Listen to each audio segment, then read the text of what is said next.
Effie, and this is What Effie Reads. We're now into April, which means the first quarter of the year is over, so it's time for a quarterly wrap-up.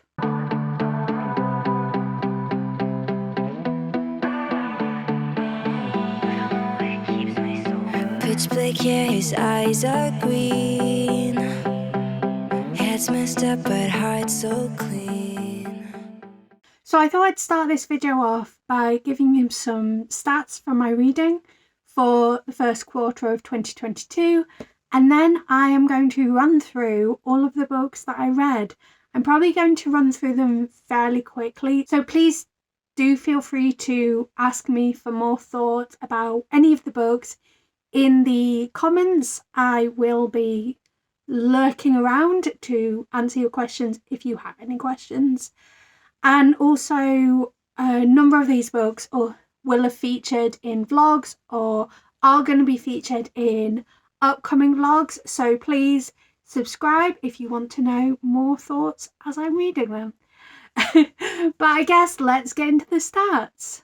In January, I read 19 books. In February, I read 10 books.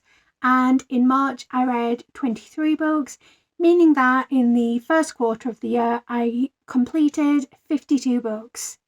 I should also point out that the way that I track my books, I do it based on the month that I complete a book, regardless of how much I actually finished in the month. So if I read the majority in the month of February but didn't finish it until March, it gets checked off as a March book. I also DNF'd 3 books in the first 3 months of the year. The breakdown for the formats that I read these books: I listened to 27 audiobooks, read 13 books physically, read 9 books as ebooks, and 3 books I read in a mixture of formats. Of the 52 books that I read, 11 of them were 5 stars. 13 of them were between a 4 and a 4.75. 16 were between a 3 and a 3.75. 8 of them were between a 2 and a 2.75. And 4 of them were between a 1 and a 1.75 star. I have not read any books that were below a 1 star so far this year. The breakdown for my star ratings for each month: I had 4 5 stars in January, no 5 stars in February, and 7 5 stars in March. I had 2 books that were between a 4 and a 4.75 in January, 4 that were between a 4 and a 4.75 in February, and 7 that were between a 4 and a 4.75 in March. In February, I had 8 books that were between a 3 and a 3.75. In February, I had 4, and in March, I also had 4. In January, I had 4 books that were between a 2 and a 2.75. In February, I had 1 book, and in March, I had 3. And for books that were between a 1 and a 1.75, I had 1 in January, 1 in February, and 2 in March. So my average rating for the first 3 months of the year was a 3.69. So could definitely be better, but not the worst. The breakdown of where the books came from: 20 of the books I read came from Scribd, 4 were audiobooks that I already owned, 13 were owned physical books, 6 were owned ebooks, 3 came from Kindle Unlimited, 3 were part of the Audible Plus subscription, and 3 were borrowed from my library. Of the books that I read, 23 were standalone works, 15 were the start of a series. Oops. 14 were continuing a series, and none of the books were finishing a series. It should be noted that 6 of the books that were either in the start of a new series category or continuing a series bring me up to date with what is currently published in those series. Does that make sense? I hope it makes sense. Basically, I can't finish those series yet, as the books aren't published yet. And the breakdown of whether the books I read were from authors that were new to me or authors I had read from before. 30 of the books were from authors that were new to me, and 22 were from authors that I had read from before. That's quite interesting as well, as I read a good chunk of the Outlander series in the first 3 months of the year. So a substantial amount of the reading from authors I'd read before will be Outlander novels. And that is all the stats I have for the first 3 months of the year. I probably should have included pages and minutes, but I haven't calculated them yet. So I will pop them in the description when they are done. Hopefully I will do that before this video goes up, but I'm not promising anything. Sorry. So before we move into me quickly running through all of the books that I read, I'm just going to kind of give a couple of goals for the next 3 months of the year. The first goal is kind of carrying on from one of my overall goals for the year, and that is that I want to DNF more books. I'm quite happy that none of the books that I read in the first 3 months of the year were below a 1-star. However, I would like to be DNFing more books that I'm not enjoying, as there were several books that I read in the first 3 months that I probably should have just quit whilst I was ahead with. And the second goal is that I would like to finish some more series, or at least get up to date with the books that are currently published in said series. And now let's move on to all of the books that I read in January, February and March. As I said at the start of the video, I'm not going to talk too much on each of them, as 52 books is a lot of books to get through. Plus we've also got 3 DNFs, which means that technically it's 55 books. So I'm going to try and get through them as quickly as possible. As I say, if you've got any questions, please feel free to chuck them in the comments and I will do my best to answer them. So I think let's get started with the DNFs and then move on to the books that I actually enjoyed. The first DNF that I've got is Zodiac Academy, The Awakening, which is the first book in the Zodiac Academy series. I will say I possibly didn't give it enough time, but I found it a real struggle to read, as I didn't like how just cruel everyone was. I don't know if it's meant to be one of these like bully romances or whatever, but I wasn't enjoying how just nasty everyone was to the protagonists, and it just made for a really difficult read. I may return to it in the future, but I'm going to need people to tell me that it doesn't stay this nasty for the rest of the series, because that would be just not my cup of tea. The next book that I DNF'd was The Coven by Lizzie Fry. Something about this just didn't gel with me. I may return to it in the future, but I was finding it just wasn't captivating me, and it felt like it was very similar in themes and whatnot with The Power, and it's like I've read The Power now, so I don't really need to read another book that's just The Power with slightly different dressing. The witchy stuff was relatively cool, but it just didn't interest me. I also found it really strange that there was parts of this book that felt like the author wasn't familiar with the UK.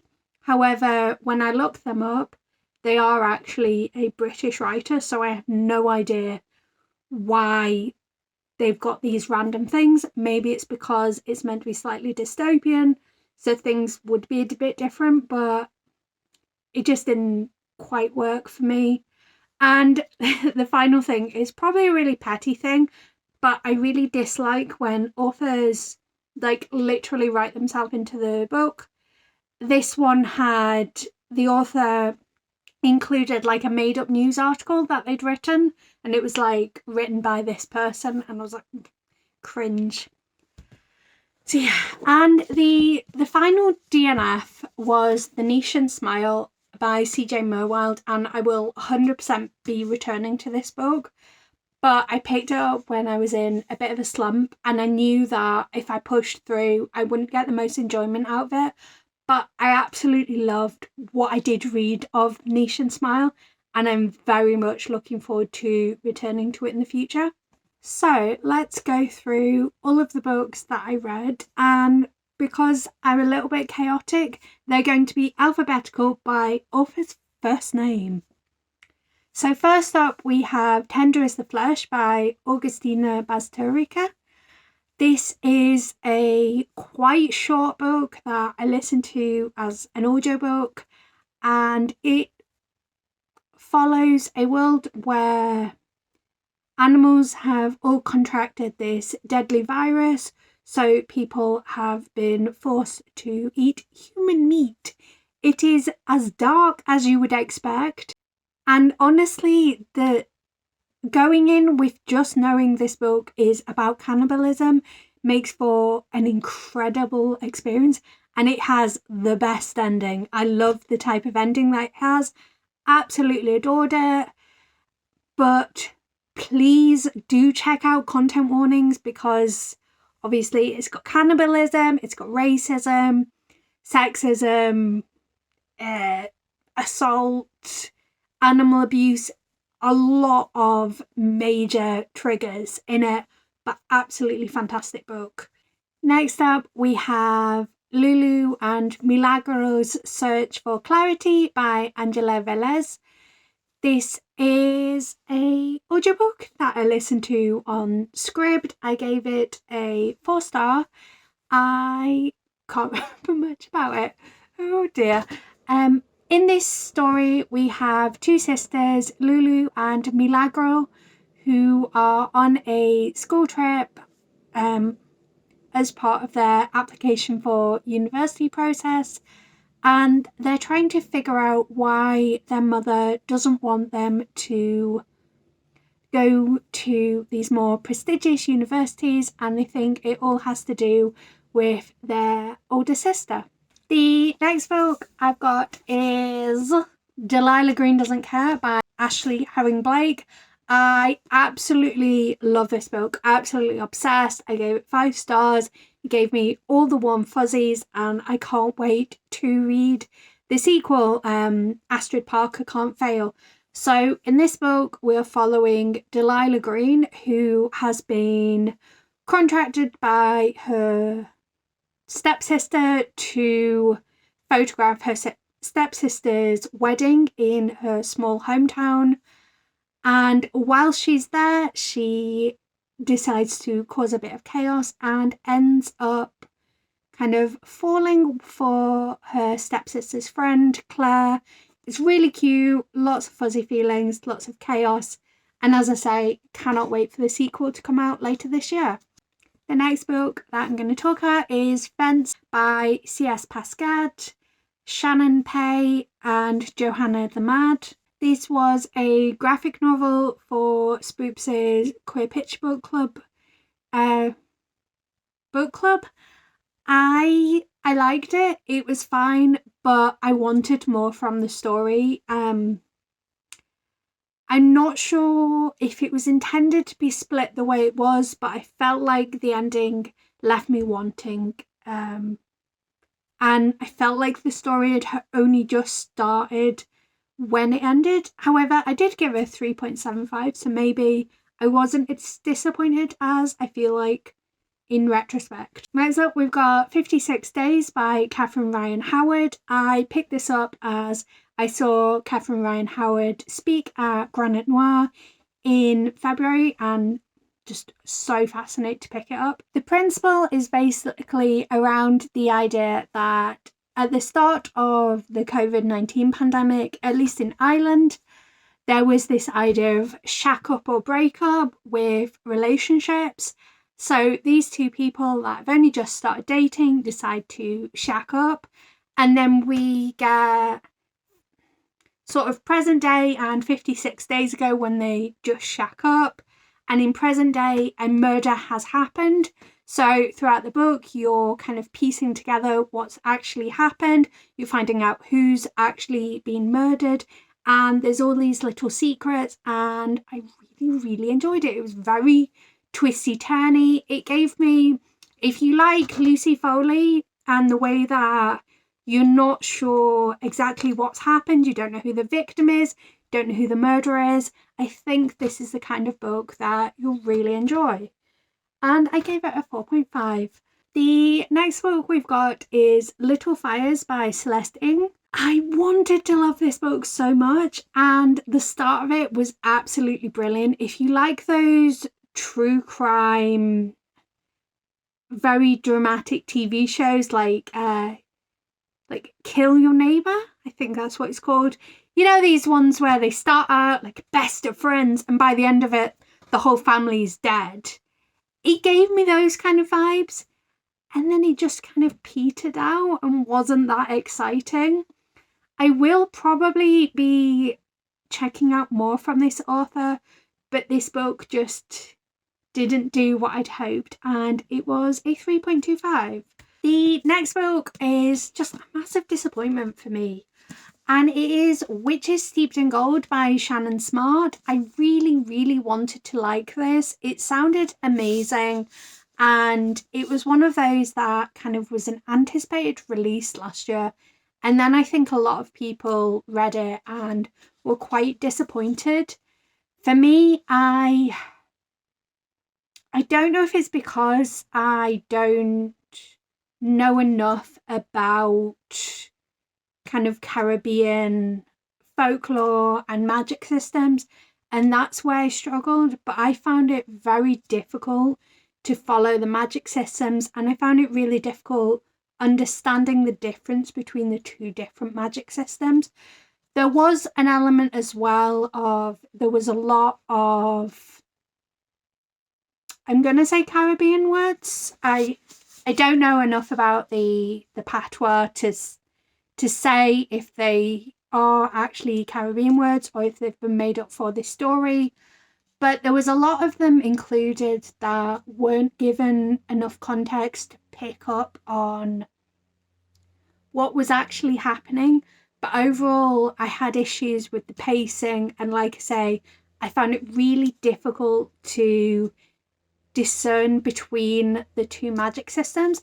I did think the end was really interesting, and I am somewhat intrigued to read the sequel, but I'm not going to be going out of my way to pick it up. It's probably one of those that if it's unscripted, I might listen to it, but it was a bit of a letdown, especially because this book is absolutely gorgeous.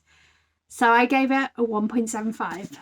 The next book I'm going to talk about is It Ends With Us by Colleen Hoover. I literally just picked it up because my best friend Shannon, who is literally always linked in my description, absolutely fantastic. Please go subscribe to her.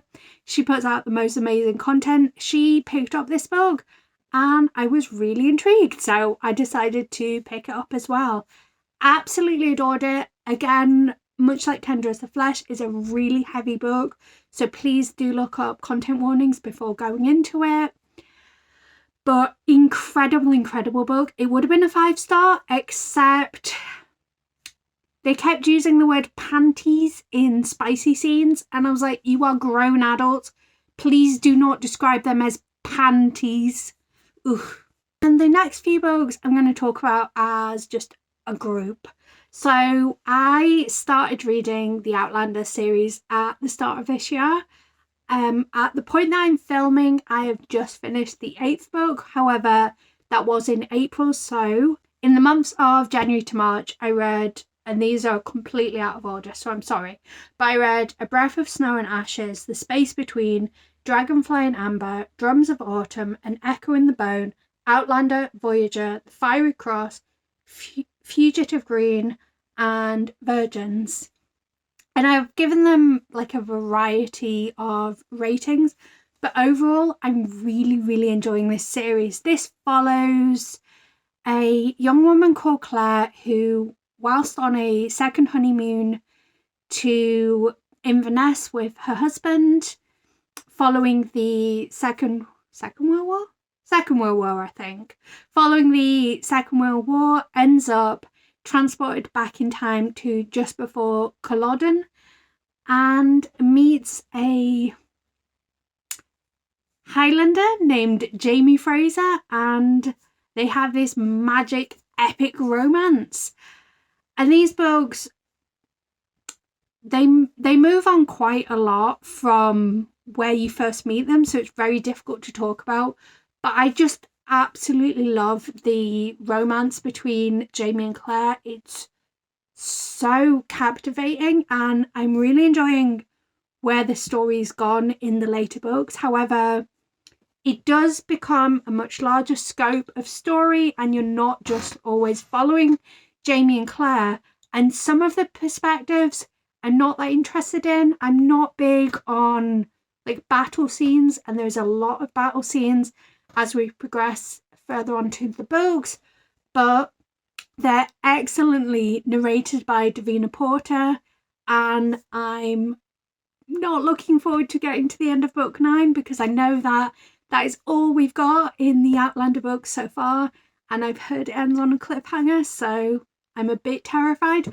But I am absolutely loving them, and I'm loving that I've managed to listen to all of them on script except for book 8, which, as I say, read in April, so not included in these. But for some reason, I couldn't get book 8 anywhere, so I've had to buy that one. Next up, we've got All Quiet on the Western Front by Eric Maria Mark.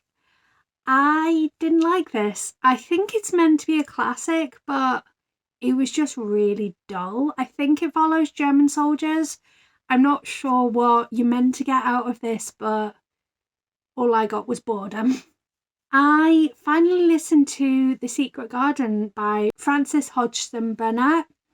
This is a classic. I do remember watching the film when I was younger. This audiobook has been excellently narrated by Carrie Hope Fletcher, who is an absolutely brilliant audiobook narrator.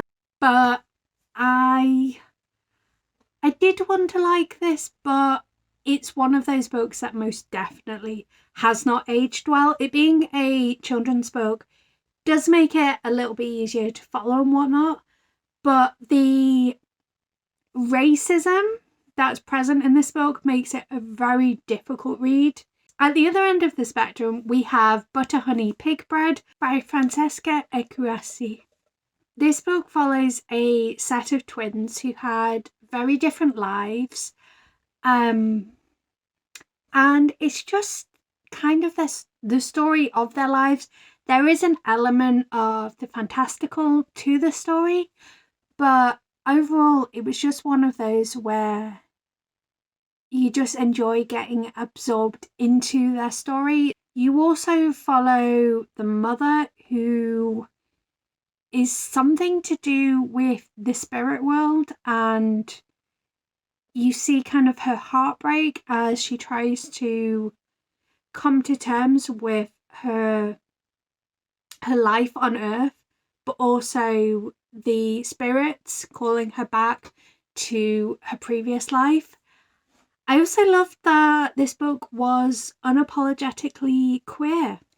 Another book that I absolutely adored was the graphic novelisation of Juliet Takes a Breath by Gabby Rivera and Celia Moschetti. This is just a really beautiful, affirming story where you're following Juliet Milagros Palante as she moves to Portland to kind of meet this woman that she idolizes, and realizes that there's a lot more to her identity than just her queerness, and it takes a beautiful look at intersectionality, and just overall absolutely gorgeous book. Another book that I absolutely adored was I Would Leave Me If I Could by H.A.T.E. There was something so heart-wrenching and raw about this book. It was a fantastic audiobook, and I now desperately want a physical edition of it because I want to be able to return to it again and again. A lot of it rang very true with me, and I feel like I can't do a very good job of describing what it's about, apart from saying that it very much feels like H.A.T.E has laid her heart on the table for you to examine. The next book I've got on my list is 1000 Paper Cranes by Ishii Takayuki. This is the story behind the Peace Memorial in Japan. I think I picked up this book because it was on one of those like BuzzFeed lists of really sad books. I already was familiar with this story of the Peace Memorial. I actually have a paper crane tattoo right there because I felt so inspired before I got married that I actually made 1000 paper cranes. So this book, it didn't tell me too much I didn't know in reference to the Peace Memorial, although there were some things about what happened with Hiroshima and Nagasaki that I didn't know about. But it's not a book that I will probably pick up again. It was fine as a one-time read, but it didn't really leave a lasting impression on me. It occurs to me that I've stopped telling you my ratings, but please, ask me down below if you need to know any ratings for any particular books. I'm hoping that my descriptions can kind of give you an indication of whether I like these books or not. The next audiobook that I want to talk about is Wishing Upon the Same Stars by Jacquetta Namar Feldman. It's a really sweet middle grade where two American girls become friends. One of the girls is from a Israeli family and the other girl is from a Palestinian family, and it's just a really sweet story of friendship. It's also, I feel like, a great book to introduce people to some of the intricacies of the Palestinian-Israeli conflict. As I say, it is a middle grade, but it was really, really beautiful, really captivating, and I thoroughly recommend. It's one of those books that's good for all ages, really. I also listened to The Amityville Horror by J Maas. I think I was expecting something different from this book. I'm not sure what I was expecting, but it just didn't deliver. I think I've realised that I don't like exorcism stories, possibly, or possibly I don't like stories where there's the doubt about whether it's humans or paranormal. I think I need things to be clear cut. Like if it's paranormal and there's going to be an exorcism, I need it to be obviously paranormal, which I think is difficult because from what I understand, the Amityville Horror is based on true events. So there is going to be that doubt because people are skeptical about whether paranormal things do exist. But I just needed a bit more clarity from this story, and it wasn't as creepy as I'd hoped it would be. The next book that I read was from my list of books that will self-destruct, and it was Black Whiskers River Pirate by John Williamson. It was one of those books that I knew I wouldn't like before I picked it up, but for some reason I felt like I had to read it before I could unhaul it, and surprise, surprise, I didn't like it. I couldn't even tell you what age it's intended as because it feels too old to be a middle grade, but at the same time it feels too immature to be anything other than a middle grade.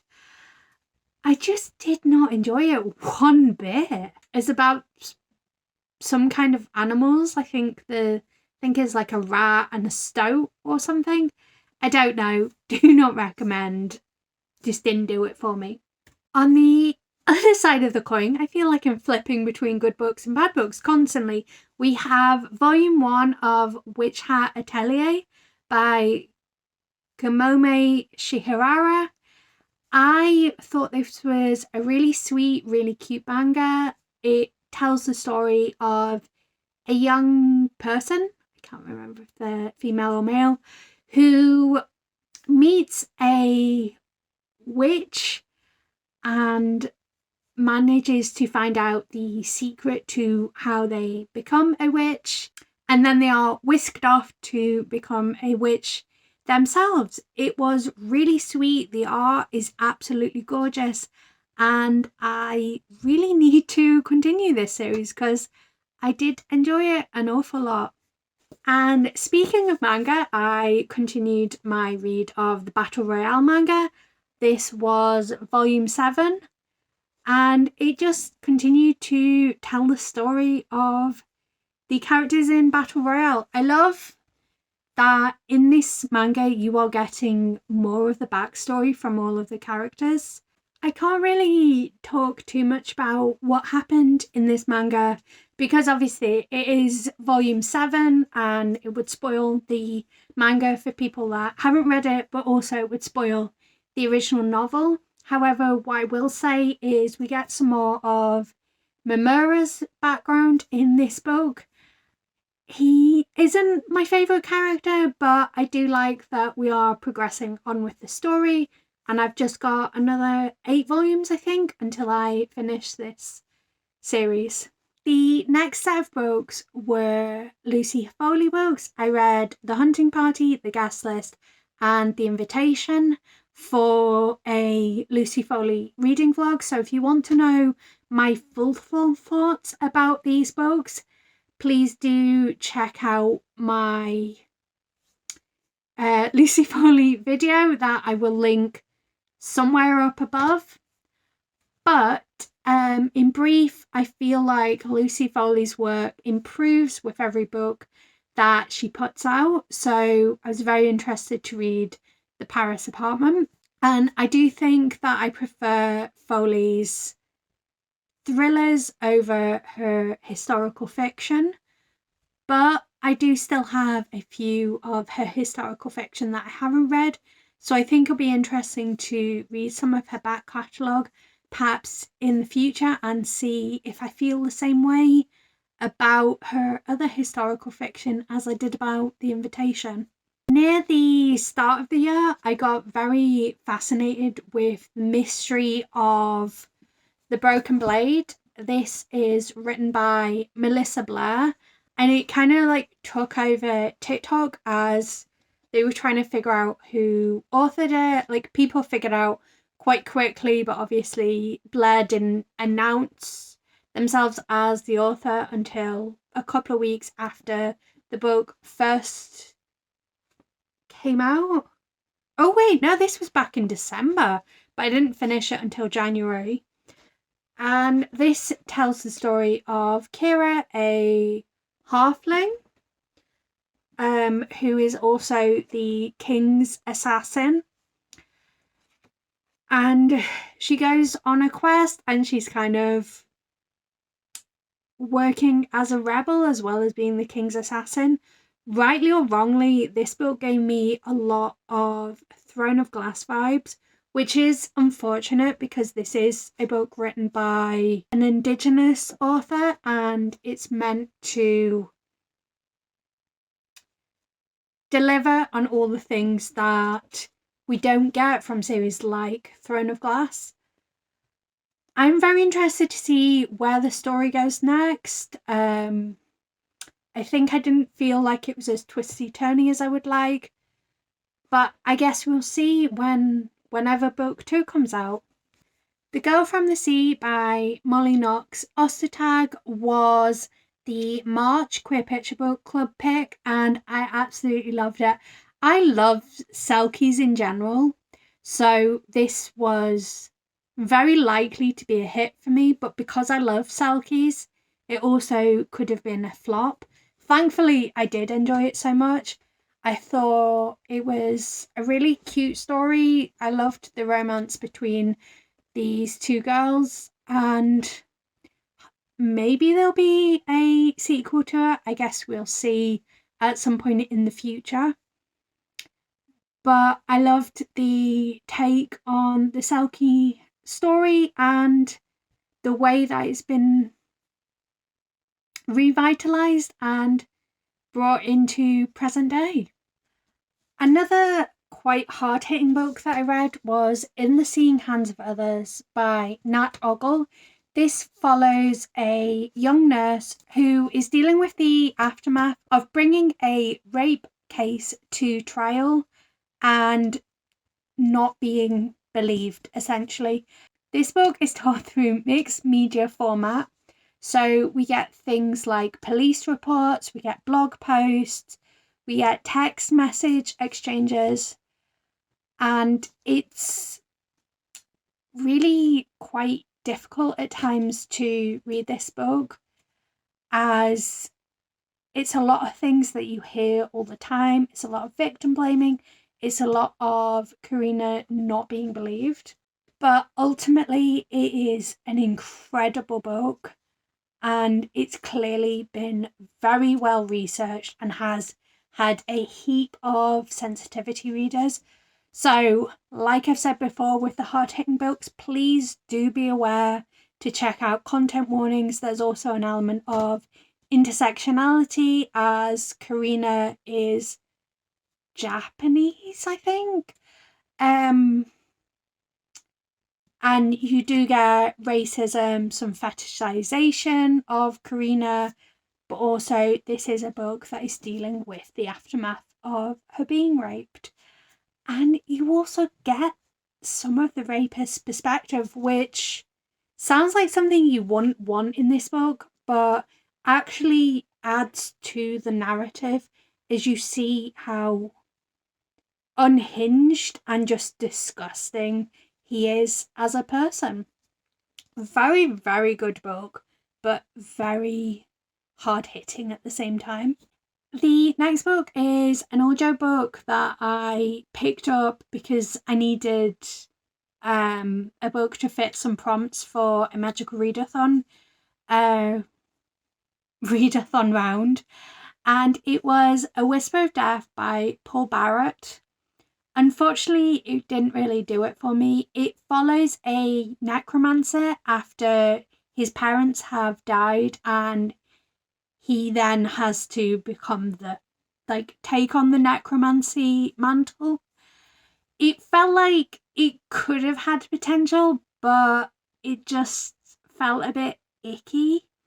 Especially there was one point where they basically said it was okay that these two guys were cousins because, like, incest's fine if you're not going to produce children.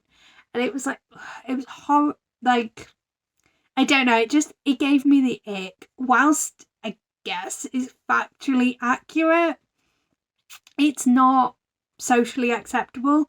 So to put that line in felt really uncomfortable. And there was a lot of like sexism throughout the book. The love interest very much felt like was only there to be like ogled for the sake of the protagonist. It wasn't a great book, and I don't think I'm going to be continuing with this series as much as the story felt like it had promise. It just didn't deliver in the writing. But a book that was a bit messed up, but I really enjoyed, was Corrupt by Penelope Douglas. This was a buddy read that I did with Shannon. We went into it not really knowing very much, but hearing that it was really messed up. And yes, it is messed up, but somehow it wasn't as messed up as I expected it to be. However, be aware, it does have like multiple occasions of sexual assault or attempted sexual assault, and there is a scene where a dog is murdered, and it does nothing to advance the book. I was very much enjoying this book, but the way that it ended just pushed it a little bit too far, and then I felt like the ending went on a bit too long. Like there was an epilogue that didn't actually add anything to the story and took away from the fact that the final chapter ended in a really satisfying way.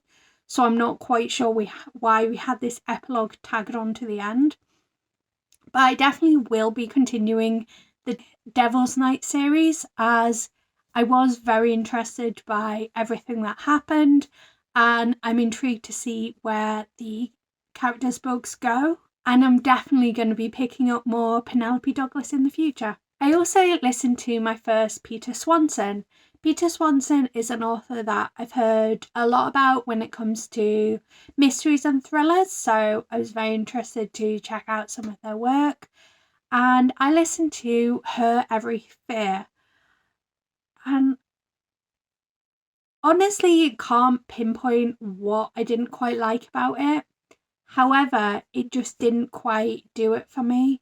I think it was possibly that I like my thrillers to have a bit of mystery to them. And if I remember rightly, it's very early on revealed who actually did it.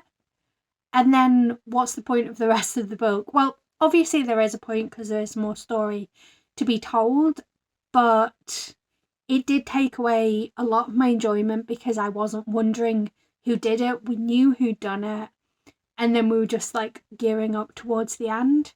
I definitely will be picking up more Peter Swanson in the future, but I'm not sure how soon that will be because, as I say, that was a bit of a disappointing read for me. On the other end of the spectrum, a book that I wasn't expecting to enjoy but did was Northern Lights by Philip Pullman. As you can possibly tell from the edition that I've had these books for years. This is a series that I've tried to pick up so many times, and every time I've ended up putting down. For whatever reason, it just hasn't hooked me in. And I still felt like this took quite a while to hook me in. But once I did, I was really intrigued by it. I love, there's a polar bear character that I absolutely adore, and I hope we get more of in the next two books. But I'm pleasantly surprised by this book, actually, and intrigued to see where the story goes. The next two books that I'm going to talk about, I absolutely adored. They are The Thursday Murder Club and The Man Who Died Twice. These are kind of like cozy mysteries, I guess. They're both written by Richard Osman of Pointless fame. And they have such a brilliant cast of characters that you just root for them so much. And you're really intrigued to see where this mystery's gone. If I remember rightly, they weren't the kind of stories where it was easy to predict who did it, but even if you did guess, it was very much one where you enjoyed the journey to get to the end of the story. So I'm very glad that I picked these two up, and I'm looking forward to whenever the third book in the series comes out, because these are just absolutely brilliant books. I love every one of the characters, and I just love following their stories all the way through. The next book I want to talk about is The Girl from the Well by Rinch Pecco. This is a kind of Ring-inspired book. There's not much more I can say about it. It's really well written, really intriguing, and there is a sequel to it that I'm hoping to pick up at some point in the near future, because it kept me guessing and captivated from start to finish. We also finally got number 9 of the Chilling Adventures of Sabrina comics, which are written by Roberto Aguirre Sacasa, Robert Hack, and Jack Morelli. I read 1 to 8 last year, and I think there's been maybe about a 2-year gap, if not longer, between number 8 and number 9. Unfortunately, because these are comics, you're not progressing the story much with each comic. So it was good to get more of the story, but it very much feels like as you're just gearing up for the next thing, the comic ends. And because there is such a massive gap between the issues, it's very difficult to get much enjoyment out of them because you're getting just such tiny pieces of the story at a time. Maybe comics just don't work for me. I don't know. And speaking of comics, I'm just gonna like chuck it in now because I am speaking about comics. But I read Nextwave Agents of Hate by Warren Ellis and Stuart Immonen. I just didn't like it. It felt very crass, and apparently I gave it a 3.75, but I don't remember like anything positive about it. It didn't excite me. Like, it was a bit of a different superhero comic, but much like the rest of Marvel stuff, it does a lot of refer to this comic if you want more information. And I like all of my information contained in my one comic. I don't want to have to look through all of your properties to get a full story. And there was one character that I don't even know their name. They're like Captain Bleep or something. And they're just so crass and awful. I don't think I'll be looking forward to picking up more from this comic in the future, that's for sure. I also picked up Razorblade Tears by S.A. Cosby. This was, I think it was the first Literally Dead book club pick for this year, and I was really excited to pick it up because I'd heard brilliant things at the end of 2021. I'd heard people absolutely adoring it, but I think I just didn't love how there wasn't much growth to the story. These are two men that like don't like that their sons were gay and married to one another, and then they're out to catch the killer. It was another one of these where the killer, or like supposedly you're told who the killer is very early on, and you actually get a perspective from the killer. Like, there's a little bit more to it than it being that obvious, but I went into it expecting it to be a thriller, like expecting it to be kind of a whodunit, and it's much more like a revenge porn kind of story where these two men are just out to hurt the men that hurt their sons, which is fine, but it isn't what I expected when I picked up this book, so I was somewhat disappointed. And then we get into Sarah J Maas, which you know what you expect from Sarah J Maas. Kind of trashy, but pretty enjoyable. I read Catwoman Soulstealer. I think I finished it just after midnight on the 1st of January, because last year I'd somehow managed to read like all of Sarah J Maas's back catalogue. So I was like, right, I'll get Soulstealer in just under the wire to try and finish it out. And it must have been just a couple of hours after midnight that I finished it. And I was actually really pleasantly surprised. I don't know if it's the fact that because I read the graphic novel version, the story lent itself to the fact that it was a graphic novel or what. But I did actually really enjoy it. Probably not Maas's strongest work, and definitely very different from the things that she writes, but still a lot better than I expected going in. I also did a reread of Crescent City, House of Earth and Blood, and then I read Maas's newest work, House of Sky and Breath. Obviously, these are a series. I really, really enjoyed House of Earth and Blood. It was a reread for me, and I think I enjoyed it as much on reread as I did the first time round.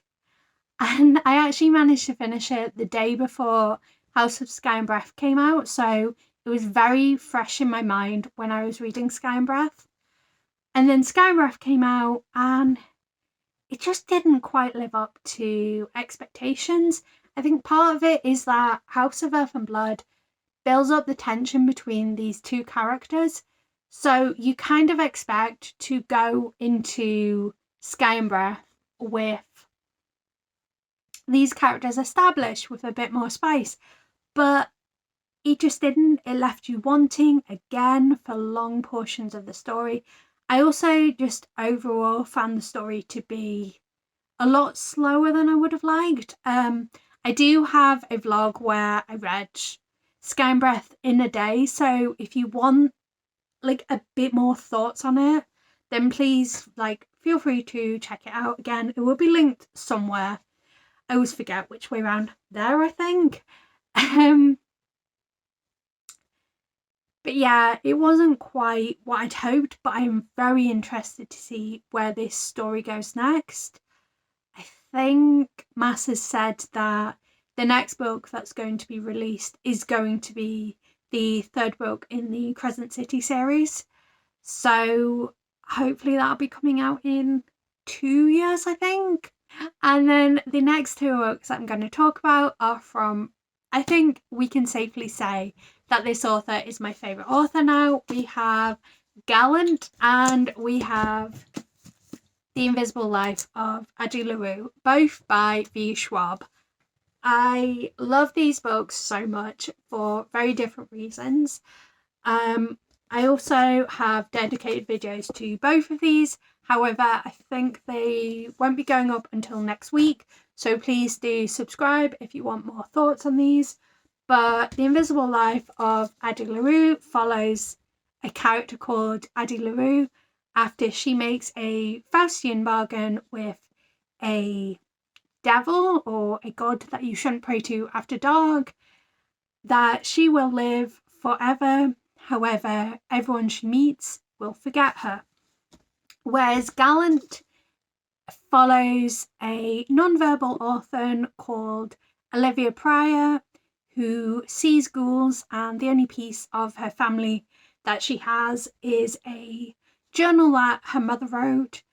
And as it progresses, it descends further and further into madness, with the final page being a letter delivered to Olivia saying, "You will be fine so long as you stay away from Gallant." Both of these books are absolute masterpieces. Both of them I absolutely adore. And I worry for the day that I will discover a V. Schwab book that I don't like. However, I think at this point it's unlikely that that day will come, because I feel like I've read enough of their work to know that I actually do really love what they write. And the final 2 books that I'm going to talk about, I really hope I haven't made this video too long. First up we have SkippunBeat volumes 1, 2 and 3 by Yoshiki Nakamura. This follows a young girl who kind of has given up everything to help her friend become famous, and then he kind of just dismisses her. So she decides that she's going to become famous as well and show him just how much of an idiot he's been. So these are just the first 3 volumes of the story. It's quite a slow-paced book, but it's one that I'm desperate to find out everything that happens in the story, as I absolutely adored what I've read so far. It's quite different because we've actually got little author's notes where she puts her thoughts in every so often, which is quite different but not awful. And then the final manga we've got is I Hear the Sunspot Theory of Happiness by Yuki Firmino. This is the second book in the I Hear the Sunspot series. I really, really enjoyed it. It's really sweet, really queer, and just a lovely story. It follows a young man who agrees to help take notes for a hard of hearing or deaf man in class in exchange for lunch. So you could see already it's a very cute dynamic, I'll help you and you'll give me lunch. And this book just continues their story, which feels like a really slow burn but also a really sweet story. And that rounds up all 52 books plus 3 DNFs. I'm sorry I've been talking for so long. I hope you have enjoyed hearing about all of the books that I've read in the past 3 months. And I'd love to know what books you've been reading this month, this year so far. Any absolutely brilliant books, any books you've absolutely hated. I am excited for all of the book chat. That's why I'm on BookTube after all. And until next time, bye.